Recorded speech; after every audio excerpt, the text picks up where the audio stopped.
선생님입니다.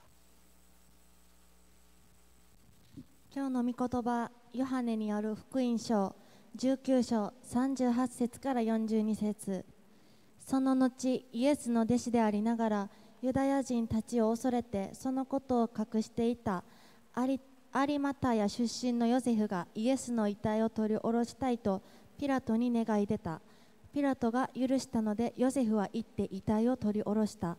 そこへかつてあるよイエスのもとに来たことのあるニコデモももつ薬と人工を混ぜたものを100リトラばかり持ってきた。彼らはイエスの遺体を受け取り、ユダヤ人の埋葬の習慣に従い香料を添えて雨布で包んだ。イエスが十字架につけられたところにはそのがあり、そこには誰もまだ葬られたことのない新しい墓があった。その日はユダヤ人の準備の日であり、この墓が近かったのでそこにイエスを納めた。コリントの信徒への手紙2章15節。救いの道をたどる者にとっても滅びの道をたどる者にとっても、私たちはキリストによって神に捧げられる良い香りです。アーメン。皆様ご着席ください。説教を伝える方は유현익伝道師です。말씀을 전해주실 분은 유현익 전도사님입니다.説教の題目は復活の季節、香りを抱いていた彼らがそこにいたです。설교 제목은 부활의 계절, 향기를 품은 그들이 거기에 있었다입니다. 많은 은혜 받으시길 바랍니다.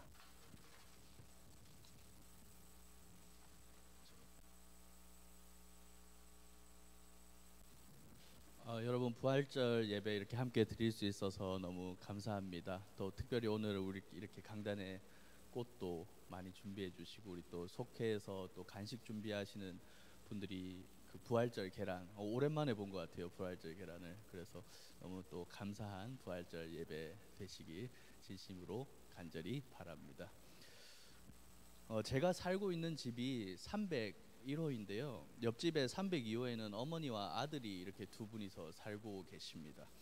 종종 제가 엘리베이터를 이렇게 타려고 나가면 그 어머니랑 이렇게 가족들이 마주치기를 합니다.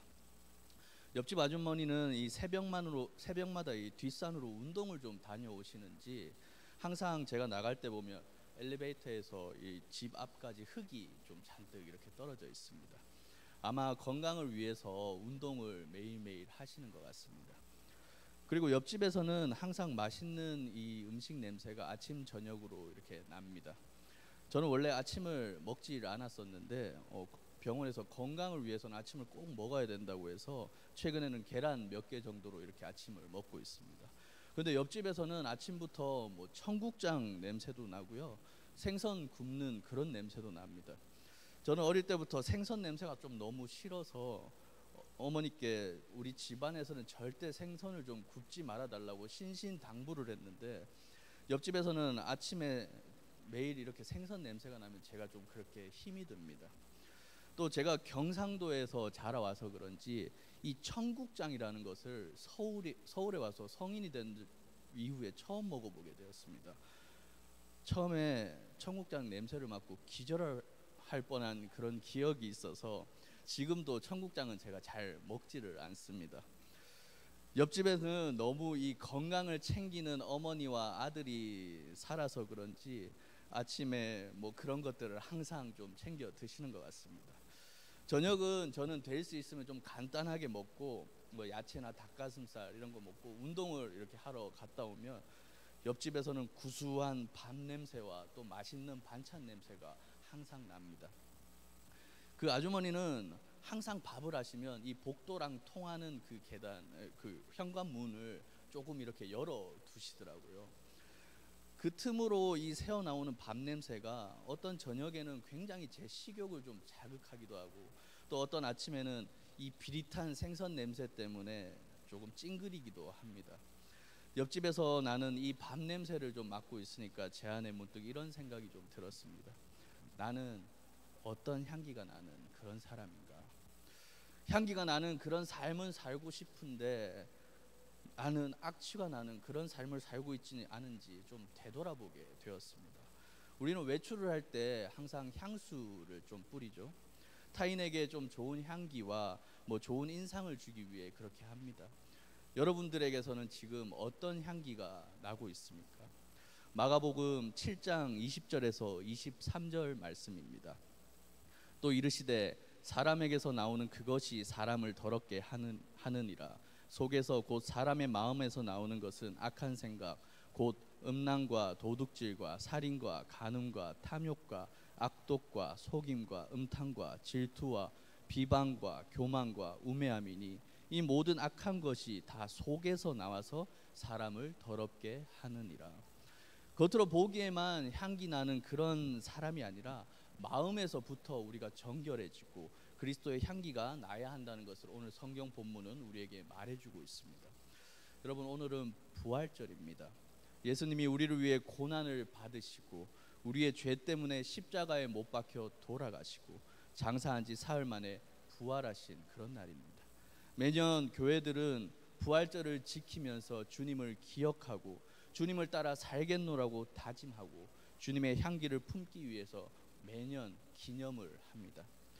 우리말 중에 이런 말이 있습니다. 고기도 먹어본 놈이 먹을 줄 안다, 이런 말이 있죠. 고기를 직접 입으로 먹어봐야 뭐 육즙이 얼마나 나오는지, 익힘은 뭐 어느 정도가 좋은지, 무슨 부위가 어떤 맛인지를 안다는 이 경험의 중요성에 대해서 말을 하는 것입니다. 누군가에게 뭐 이 고기가 굉장히 맛있더라라고 전해 듣거나 책으로만 읽어서는 이 고기 맛이 무엇인지를 절대 알 수 없는 것입니다. 그래서 저는 오늘 이 말씀을 좀 바꿔서 여러분들에게 이렇게 말씀드리고 싶습니다. 그리스도의 향기도 맡아본 사람이 그 향기를 더 잘 안다. 주님과 동행하면서 기꺼이 굳은 일을 감당할 때 주님의 흘리신 그 땀의 그 향기를 맡아본 사람, 주님이 잡아주시는 이웃들의 손을 우리가 함께 잡을 때 주님의 손에서 나는 그 향기를 맡아본 사람, 주님이 가난하고 소외된 자들을 찾아가서 돌보실 때 주님의 발에서 나는 그 향기를 맡아본 그런 사람들만이 그리스도의 향기를 진정으로 안다고 말할 수 있을 것입니다. 오늘 이 예배를 통해 정말 주님의 향기, 그리스도의 향기가 우리에게서 나타나고 있는지 되돌아보는 부활절 예배가 되었으면 좋겠습니다. 오늘 본문 말씀은 예수님이 십자가에서 돌아가시고 예수님의 시체를 수습해서 장사를 지내는 그런 장면입니다. 아리마대 사람 요셉과 예전에 밤에 예수님을 찾아와 질문을 던졌던 니고데모가 나옵니다. 마태, 마가, 누가, 요한 이 네 복음서에 다 기록되어 있는 그런 말씀인데 유일하게 오늘 이 요한복음에서만 니고데모라는 인물이 함께 나오고 있습니다. 아리마대 사람 요셉은 존경받는 공회원이고 또 부자였으며 주님의 제자였지만 유대인들이 두려워서 제자라는 사실을 숨기며 주님을 따랐던 사람입니다. 니고데모는 바리새인이고 유대인의 지도자며 밤늦게 예수님을 찾아와서 예수님이 하늘로부터 오신 선생님인 줄 안다 이렇게 말하면서 이 거듭남에 대해서 물어보았던 그 사람입니다. 요한복음 19장 38절 39절입니다. 아리마대 사람 요셉은 예수의 제자이나 유대인이 두려워 그것을 숨기더니 2일 후에 빌라도에게 예수의 시체를 가져가기를 구하매 빌라도가 허락하는지라. 이에 가서 예수의 시체를 가져가니라. 일찍이 예수께 밤에 찾아왔던 니고데모도 모략과 침향 섞은 것을 100리트라쯤 가지고 온지라. 이 예수님이 지금 십자가에 달려 돌아가셨다는 것이 지금 우리들에게는 굉장히 감동적으로 다가오지만 당시 사람들에게는 충격과 공포 그 자체였습니다. 혁명적으로 이 예수란 사람이 깜짝 등장은 했지만 결국 체포되고 사형까지 당하게 된 것입니다. 그것도 가장 극형인 십자가 형벌을 받게 된 것입니다. 그런 순간에 예수님과 함께 한다는 것은 나 역시 십자가에 달려 죽어야 할 그런 공범입니다 라고 공공연하게 이야기를 하는 꼴밖에 되지 않습니다. 아무도 없는 줄 알았던 그곳에 오늘 두 사람이 있었습니다. 아리마대 사람 요셉과 니고데모는 굉장히 아름다운 사람들이었습니다. 예수님을 떠나지도 않았습니다. 더 이상 자신의 신앙을 숨기지도 않았습니다. 그들은 빌라도 앞에 서서 예수님의 시체를 좀 달라고 이야기를 했습니다. 심지어 마가복음에는 아리마대 사람 요셉의 말을 이렇게 기록하고 있습니다. 마가복음 15장 43절입니다. 아리마대 사람 요셉이 와서 당돌이 빌라도에게 들어가 예수의 시체를 달라 하니 이 사람은 존경받는 공회원이요 하나님의 나라를 기다리는 자라. 여러분 어떻게 했다고 합니까? 당돌이 빌라도에게 들어가서 예수님의 시체를 달라고 했습니다. 아마 빌라도는 어안이 좀 벙벙했을 것입니다. 예수를 따르던 고기 잡는 어부나 세리, 소위 제자라는 사람들은 지금 다 떠났는데 갑자기 난데없이 존경받는 공회원이 나타나서 그것도 당돌하게 예수님의 시체를 달라고 요구하고 있는 것입니다. 빌라도가 지금 너도 같은 공범이다 하면서 옥에 가두고 십자가에 못 박았어도 전혀 이상할 것이 없는 그런 모습입니다. 그런데 이 당돌이 말한 그것이 좀 통했는지 몰라도 빌라도는 순순히 예수님의 시체를 내주었고 구약의 예언처럼 예수님을 새무덤에 장사할 수 있게 되었습니다. 분명 예수님의 제자였으나 유대인들이 두려워 그것을 숨겼던 그들이 변하게 되었습니다. 예수님이 이 땅에서 행하셨던 모든 일들이 그들 마음에 기적적으로 다가왔기 때문일 것입니다. 예수님이 하셨던 그 모든 말씀들이 그들의 마음에 사랑으로 와 닿았기 때문일 것입니다. 이제는 다시는 볼 수 없는 예수님이 그리워서 마지막으로 용기를 짜내 장례를 치러주고 싶었는지도 모르겠습니다. 아리마대 사람 요셉과 니고데모는 예수님의 장례를 치르기 위해서 분주하게 움직였습니다. 마태복음 27장 60절입니다. 바위 속에 판 자기 새무덤에 넣어두고 큰 돌을 굴려 무덤 문에 놓고 가니. 아리마대 사람 요셉은 자신이 죽으면 묻히려고 준비해 두었던 그 무덤을 기꺼이 예수님께 내어드린 것으로 보입니다. 요한복음 19장 39절입니다. 일찍이 예수께 밤에 찾아왔던 니고데모도 모략과 침향 섞은 것을 100리트라쯤 가지고 온지라. 니고데모는 모략과 이 침향 섞은 것을 100리트라쯤 가지고 왔다고 성경은 쓰고 있습니다. 헬라어 원어로 이 본문을 좀 보면 모략과 알로에의 혼합물을 가지고 왔다 이렇게 되어 있습니다. 영어 성경에도 보면 다 알로에라고 쓰여져 있습니다. 그래서 저는 좀 쉽게 생각해서 우리가 어릴 때 해변에 갔다 오면 그 피부에 바르던 이 알로에 성분을 예수님 시체에 이렇게 발랐구나라고 생각을 했습니다. 그런데 주석을 좀 찾아보니 제가 아는 그 알로에가 아니라 향나무 계열의 좀 침향으로 굉장히 귀하고 비싼 향료고 시체의 부패를 막기 위해 좋은 향기를 내기 위해 사용된 그런 것이라고 합니다. 여기서 제가 좀 주목한 것은 니고데모가 예수님께 가지고 온 이 모략의 양이었습니다.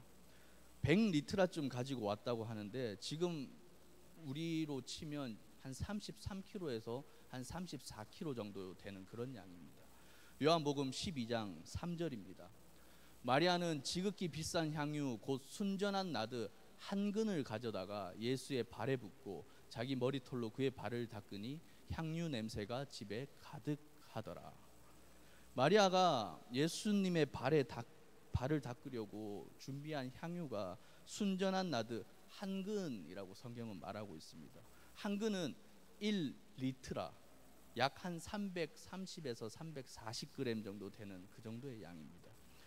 요한복음 12장 5절입니다. 이 향유를 어찌하여 300데나리온에 팔아 가난한 자들에게 주지 아니하였느냐 하니. 예수님을 팔아넘긴 유다는 이 마리아의 이 모습을 보고 이 아까운 향유를 300데나리온에 팔아서 가난한 사람들을 도와줄 수 있는데 그렇게 하지 않았다고 비난을 하고 있습니다. 당시에 1데나리온이라는 것은 이 노동자들의 하루 품삯이었습니다. 지금으로 치면 약 한 12만 원에서 15만 원 정도 되는 그런 금액입니다. 그럼 유다가 말한 300데나리온은 노동자들의 1년치 연봉에 해당하는 큰 금액이었습니다. 1년치 연봉을 그냥 마리아가 예수님 발에다가 부었다고 생각하시면 됩니다. 다시 돌아와서 1리트라가 1년치 연봉이라고 하면 이 니고데모가 가져온 100리트라는 100년치 연봉이라고 보시면 됩니다. 현재 평균 노동자 1년 연봉이 3천만 원 정도라고 가정을 해보면 니고데모가 가져온 이 모략은 약 30억 정도에 해당합니다. 여러분들 아무도 안 놀라시네요. 다 한 30억 정도는 가지고 계셔서 그런지. 이 아리마대 사람 요셉은 당시 부자가 아니면 가질 수 없었던 개인이 소장하던 무덤을 예수님 앞에 내놓았고, 니고데모는 이 사람들의 100년치 연봉인 한 30억 정도를 써서 예수님의 장례를 준비했습니다. 로마의 황제 정도가 되어야 이 장례식 때 한 30kg에서 40kg 정도 향유를 사용했다고 하는 이 역사학자들의 기록을 보면, 아리마대 사람 요셉과 니고데모는 자신들의 왕인 예수님의 장례를 위해서 가장 귀하고 또 가장 소중한 것들을 내놓았다고 그렇게 보시면 됩니다. 마리아가 예수님의 발에 부은 이 1리트라의 향유만으로도 집안은 향유 냄새로 가득했다고 성경은 쓰고 있습니다. 그런데 예수님의 몸에는 지금 100리트라의 향유가 사용되었습니다. 그 향기가 얼마나 멀리까지 퍼져나갔겠습니까? 아마 모르긴 몰라도 아리마대 사람 요셉과 니고데모의 옷과 온몸에 향유 냄새가 가득했을 것입니다. 어떤 향기는요, 우리의 기억을 좀 떠올리게 합니다. 아리마대 사람 요셉과 니고데모는 지나가다가 향유 냄새만 맡아도 누가 떠올랐겠습니까? 예수 그리스도. 그분이 마음으로부터 떠올랐을 것입니다. 도망가지도 않고 용기를 냈던 두 사람이 이 모략의 100리트라에 해당하는 모략의 향에 취해가면서 무덤 안에서 슬퍼하며 예수님의 마지막을 지켰던 그날이 아마 떠올랐을 것입니다. 두 사람의 사랑과 정성으로 치러졌던 이 장례 후에 예수님은 사흘 만에 부활하시고 아리마대 사람 요셉과 니고데모를 다시 만나셨을까요? 성경은 우리에게 그 답을 주고 있지는 않습니다. 만났는지 만났지 않았는지 그것은 지금 중요한 것이 아닙니다. 두 사람이 오늘날 우리들에게까지 아름다운 사람으로 기억이 되고 있고 그들의 삶이 그리스도의 향기가 되었다는 그것이 중요한 것입니다. 여러분은 그리스도의 향기가 나는 그런 삶을 살아가고 계십니까? 그리스도의 향수를 사서 주일에 올 때, 교회에 올 때만 뿌리고 나머지 6일은 악취를 풍기는 그런 삶을 살고 계시지는 않으십니까? 예수님의 부활절을 가장 기쁘게 맞이할 수 있는 사람은 오늘 본문의 두 주인공처럼 예수님 앞에 자신의 가장 소중한 것들을 내려놓을 수 있는 그런 사람들입니다. 예수님이 사셨던 그 삶을 살고자 몸부림친 그런 흔적이 있는 사람들입니다. 저와 여러분들이 그런 사람이 될 수 있기를 간절히 바랍니다. 저는 부활절이 다가오면 생각나는 사람이 한 사람 있습니다. 그 청년 바보 의사의 주인공 안수현이라는 사람입니다. 여러분 시간이 되시면 이 책 두 권이거든요. 그 청년 바보 의사 첫 번째 책, 두 번째 책이 있습니다. 이 책 꼭 한번 사서 읽어보시길 추천드립니다. 책에서는 이 안수현이라는 사람을 이렇게 표현하고 있습니다. 단정하게 깎은 머리에 105 사이즈의 흰색 폴로 셔츠, 푸른색 바지를 즐겨 입던 178cm의 듬직한 체구였던 청년 의사는 환자들에게는 따뜻했고 동료들에게는 친절했습니다. 그는 환자의 병을 치료할 수 없다고 해서 그저 바라보기만 하는 것이 아니라 환자의 마음속까지 들여다보며 그들의 마음을 헤아리는 참의사였습니다. 2003년 군의관으로 입대한 청년 의사는 2006년 1월 예기치 못한 불의의 사고로 하나님의 부르심을 받았습니다. 예수님의 흔적을 쫓아 달려가다가 33살 예수님과 같은 나이에 문득 우리 곁을 떠난 것입니다. 갚을 수 없는 사랑의 빚을 남겨놓고서 말입니다. 제가 왜 부활절이 되면 이 책을 다시 꺼내 읽는지 아십니까? 진짜 그리스도의 향기가 나는 사람은 바로 이런 사람이 아닐까 싶어서입니다. 저도 바보 의사 이 안수현처럼 저런 삶을 단 한 번이라도 살아보고 싶은 마음이 너무 크기 때문입니다. 그리고 먼 훗날 제가 이 땅에 하나님의 부르심을 받아 이 땅에 없을 그때에도 바보 유현익 이렇게 믿는 사람들에게 그 마음에 영원히 기억되고 싶기 때문인 것입니다. 하나님은 우리가 이 땅에서 어떤 대단한 일을 이루었는가 보다는 살아가면서 얼마나 사랑하고 있었으며 얼마나 타인을 배려했으며 옳은 일을 하기 위해 얼마나 치열했는지를 주목하실 것입니다. 그는 주위 사람들에게 선물을 주는 정말 이상한 의사였습니다. 홀로 병실에 누워있는 환자에게는 찬송가 테이프를 건네고 아직 예수님을 믿지 않는 사람에게는 성경을 건네고 환난 중에 낙심한 그리스도인들에게는 소망을 심어주는 그런 책들을, 또 누워있는 병든 어린 환자에게는 집에까지 찾아가 동화책을 읽어주는 그런 선물을 했습니다.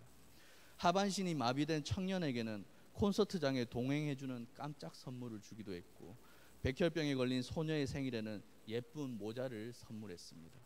그가 메고 다니던 가방에서는 마르지 않는 샘물처럼 선물들이 나왔습니다.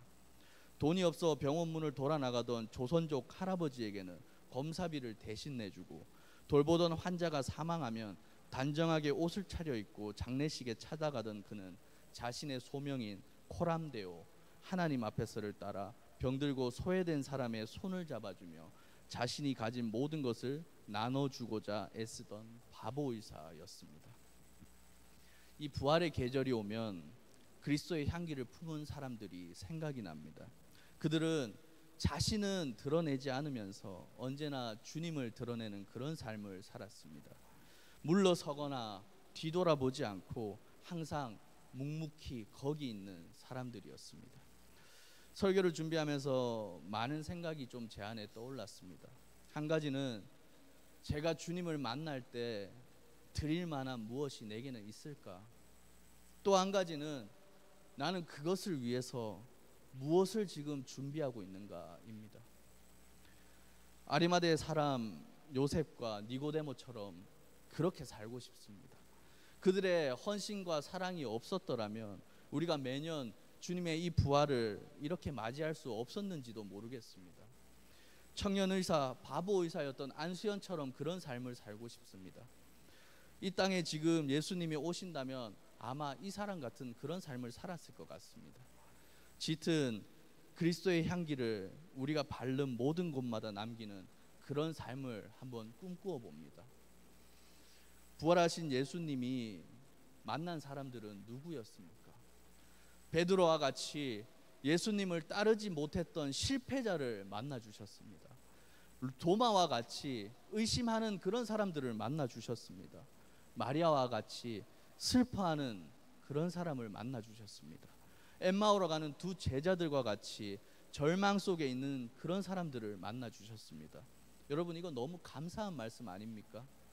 실패자, 의심하는 자, 슬퍼하고 있는 자, 절망에 빠진 자, 이 모든 사람들이 우리들 지금 모습 아니냔 말입니다.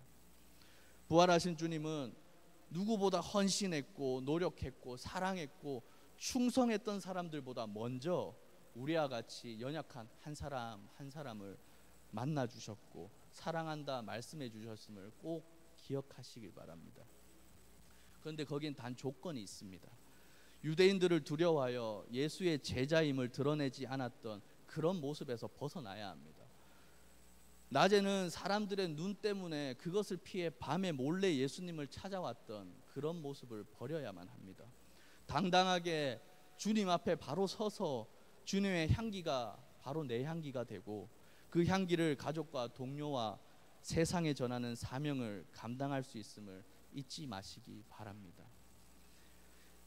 퍼스트 펭귄이라는 말이 있습니다. 남극의 이 빙산은 사방이 다 낭떠러지로 이렇게 이루어져 있어서 밥때가 되면 펭귄들이 먹이를 찾으러 여럿이서 사이좋게 함께 바다로 나간다고 합니다. 그러다가 낭떠러지에 딱 도착하면 거기에 멈춰 섭니다. 낭떠러지 밑 바다에는 먹을 거리도 있지만 바다 표범같이 자기를 먹으려고 하는 그런 천적들도 있기 때문입니다. 떨어졌다가 무사하게 먹잇감을 얻게 되면 뭐 그럼 좋지만 물에 들어가자마자 기다리고 있던 바다 표범에게 바로 잡아먹힐 수도 있습니다. 이때 머리가 좋은 펭귄들은 절대로 먼저 안 떨어진다고 합니다. 똑똑한 펭귄들은 누가 먼저 들어가는지 주위에서 이렇게 살펴보고 있다고 합니다. 어떤 펭귄 한 마리가 가장 먼저 거기를 뛰어들게 되면 그걸 보고 나머지 펭귄들이 따라서 먹이 사냥에 나서게 됩니다. 수많은 펭귄 중에서 다른 펭귄들은 이 바다 표범에게 잡아먹힐까봐 무서워서 못 뛰어들고 있을 때 살신성인에서 뛰어드는 펭귄이 바로 퍼스트 펭귄입니다. 바보 같은 펭귄이 가장 먼저 떨어진다고 합니다. 물론 뭐 뒤에나 옆에 펭귄들이 많아서 밀려서 떨어질 수도 있습니다. 그럼에도 퍼스트 펭귄이 있기 때문에 남극에서 이 펭귄 집단들이 살아남을 수 있다고 합니다. 퍼스트 펭귄은 바보 펭귄입니다. 크리스천이란 바로 이런 바보가 아닐까 생각이 됩니다. 언제 어디서든지 우직한 그런 바보가 되어야 하고, 또 교회에서는 이런 바보들이 리더의 자리에 있어야 합니다. 남들이 볼 때, 세상 사람들이 우리를 볼 때 바보 같다고 이야기해야만 합니다. 자기는 비록 잘 살지 못하지만 타인을 위해 기꺼이 가장 먼저 바다로 뛰어들 수 있는 그런 바보를 오늘날 세상과 우리 교회가 찾는 진짜 믿는 크리스천이 아닐까 싶습니다. 바보라고 하니까 최근 엄청난 히트를 치고 있는 폭삭 속았수다라는 드라마가 한편 생각납니다. 아마 많이들 보셨을 거로 생각이 되거든요. 주변에서 저보고도 하도 이 드라마 봐야 된다 이렇게 말을 많이 해서 제가 뭐 도대체 드라마가 얼마나 재밌길래 그러나 싶어서 저도 시간을 내서 좀 봤습니다. 아직 못 보신 분들이 계신다면 오늘 예배 후에 집에 가셔서 내일 하루 휴가 내시고 다 보시기 바랍니다. 저를 믿고 한번 정주행 한번 해보시기 바랍니다. 저는 좋은 드라마나 영화나 뭐 책 한 편이 사람의 삶에 지대한 영향력을 미칠 수 있다, 그런 힘을 믿는 사람입니다. 한평생 자신의 모든 것을 다 바쳐서 이 부인 애순이를 사랑한 관식이, 눈에 넣어도 아프지 않을 것만 같은 딸 금명이에게 한없는 사랑을 보여준 관식이, 바바 같아 보이고 또 말도 없이 소처럼 일만 하는 이 성실한 관식이가 주는 그 묵직한 사랑이 때로는 사람들 눈에 어리석게 보일 수도 있지만 오늘날 우리에게 참 사랑이 무엇인지를 알려준다고 생각이 듭니다. 배신당하고 또 외면당하고 그래도 관식이는 여전히 그 자리에 항상 묵묵히 서 있습니다. 바보처럼 보이는 그 모습이 우리의 가슴을 울리는 이유는 단 하나뿐입니다. 그 안에 진짜 아버지의 사랑이 있기 때문입니다. 제가 이 드라마에서 눈여겨본 인물이 한 명이 더 있습니다. 바로 부상길이란 사람인데요. 보신 분들은 좀 아실 거예요. 이 사람이 인터넷에서 요즘 굉장히 유행하고 있어요. 학시 이렇게 하는 학시 아저씨로 불리는 사람인데, 이 사람은 항상 무슨 말을 할 때마다 앞에 학시 이렇게 얘기를 하더라고요. 그는 젊었을 때는 배를 가진 부자였고 또 어촌 계장으로 굉장히 영향력이 있는 삶을 살았습니다. 그런데 가정에는 굉장히 소홀했고 또 아내에게는 무심하고 바람도 몇 번이나 폈습니다.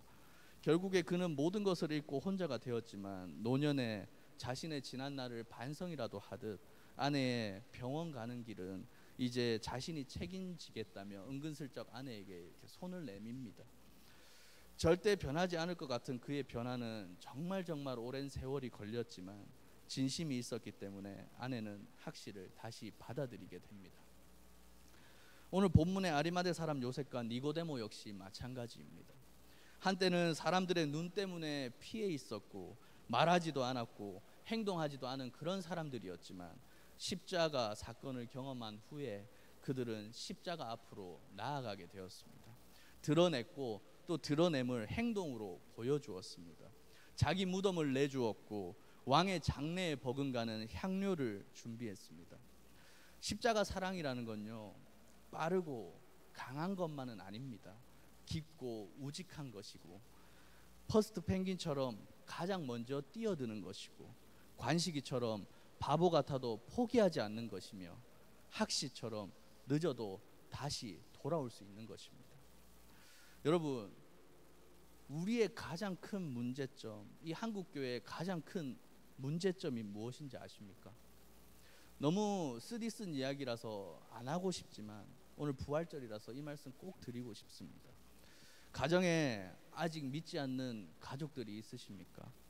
부모님이나 남편이나 아내, 자녀들이 교회 나가는 것을 싫어하십니까?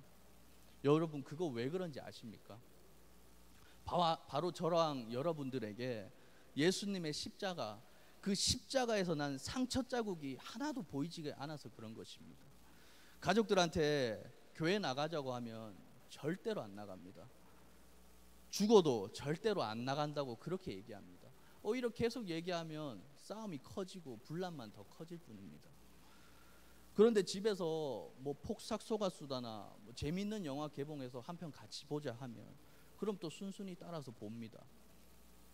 그건 재밌거든요. 그 안에 메시지가 있거든요. 그 안에는 감동이 있거든요. 그런데 우리 교회와 저와 여러분들에게는 지금 그게 없습니다. 가장 중요한 그것이 빠져 있는 것입니다. 우리가 이 땅에서 예수님처럼 살지는 못하더라도 예수님을 믿고 산다고 하면 그 십자가에 있는 못자국이 우리 모습에 나타나야 합니다. 못자국이 있으면요, 그 못자국을 보고서라도 안 믿던 사람들이 믿게 됩니다. 그런데 한국교회와 저와 여러분들 안에 못자국이 나 있는 사람이 지금 몇 명이나 과연 되겠습니까? 못자국이 있다는 건 내가 십자가에서 죽었다가 다시 살아났다는 그 증거인데, 그것이 없어서 우리의 말에는 힘이 없고 우리의 행동에는 이 드라마 한 편보다 감동이 없는 것입니다. 못자국이 있는 교회, 이 못자국이 있는 말씀, 이 못자국이 있는 성도들은 굳이 밖에 나가서 전도 안 하셔도 됩니다. 그 못자국에서 그리스도의 고통이랑 그리스도의 피와 그리스도의 향기와 그리스도의 사랑이 다 나타나게 되는 것입니다. 이 수많은 설교보다, 이 수많은 기적들보다 내가 그리스도와 함께 십자가에 못 박히는 그것이 가장 먼저 선행되어야 합니다. 갈라디아서 2장 20절입니다. 내가 그리스도와 함께 십자가에 못 박혔나니 그런즉 이제는 내가 사는 것이 아니요 오직 내 안에 그리스도께서 사시는 것이라. 이제 내가 육체 가운데 사는 것은 나를 사랑하사 나를 위하여 자기 자신을 버리신 하나님의 아들을 믿는 믿음 안에서 사는 것이라. 여러분 아멘이십니까? 십자가 없는 부활절은 안고 없는 찐빵이랑 똑같습니다. 이제는 내 안에 그리스도가 살게 하십시오. 나는 죽고 예수님 한 분만으로 살아가는 저와 여러분이 되기를 이 부활절 간절히 바랍니다. 헨리 나우엔이라는 세계적인 신학자가 우리 사역자들의 역할을 예수님을 기억나게 하는 사람이라고 이렇게 정의를 했습니다. 자신들이 강단에 서서 주목을 받고 존경을 받기 위해서 힘쓰는 그런 사람들이 아니라 다른 사람들을 주님 안에서 자라도록 이끌어주고 도와주는 그런 사람들이라는 것입니다. 바라고 원하기는 오늘 부족한 저를 통해서 여러분들이 예수님을 조금이나마 더 기억했으면 좋겠습니다. 특히 부활절 예배 안에서 우리는 오늘 이 성찬식을 함께 합니다. 성찬은 예배 속에서 예수님을 가장 깊이 경험할 수 있는 신비로운 그런 예식입니다. 매달 성찬식을 할 때마다 예수님이 우리의 죄를 위해 십자가에 달려 돌아가셨으니 이제는 우리가 예수님을 위해 무엇을 할 수 있을지를 생각해보는 그런 귀한 시간이 되기를 간절히 바랍니다. 오늘은 제가 니고데모가 예수님께 가져왔던 그 모략을 좀 준비해 봤습니다. 성찬 전에 제가 여러분들이 이렇게 앞으로 나오실 때 손등에 모략으로 십자가를 그려드리겠습니다. 이제는 그 향기를 저와 여러분이 품을 차례입니다. 그 향기를 품고 주님의 몸과 피를 먹고 마실 때 주님의 사랑과 희생 그리고 부활의 은혜를 향기로 깊이 기억해 주시길 바랍니다. 모략의 향기가 이 예배당을 가득 채우고 예배당을 넘어 우리 가정과 세상에 퍼져나가서 그리스도의 향기를 전하는 사명을 감당할 수 있기를 소망합니다. 마침내 누군가가 부활의 그 계절에 향기를 품은 그들이 거기 있었다라고 말을 할 때 그 속에 우리가 늘 함께 같이 있었다고 그렇게 말할 수 있기를 간절히 바랍니다. 기도하겠습니다. 사랑해 주님 감사합니다. 우리에게 부활의 기쁜 소식으로 찾아와 주심이 감사합니다. 비록 아직 주님께 모든 것을 다 내려놓지 못하고 삶의 문제에 힘들어하며 살아가지만 우리들 마음 안에 주님이 언제나 함께 계심을 믿습니다. 이 시간 십자가의 못자국을 우리의 손과 발에도 새겨봅니다.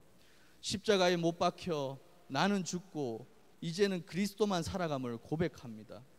그리스도의 향기가 되어 가정을 변화시키고 교회를 변화시키고 세상을 변화시키는 일본 성결교회 모든 가족들이 되게 하여 주시옵소서. 우리를 위해 죽으시고 부활하신 예수님의 이름으로 기도합니다. 아멘.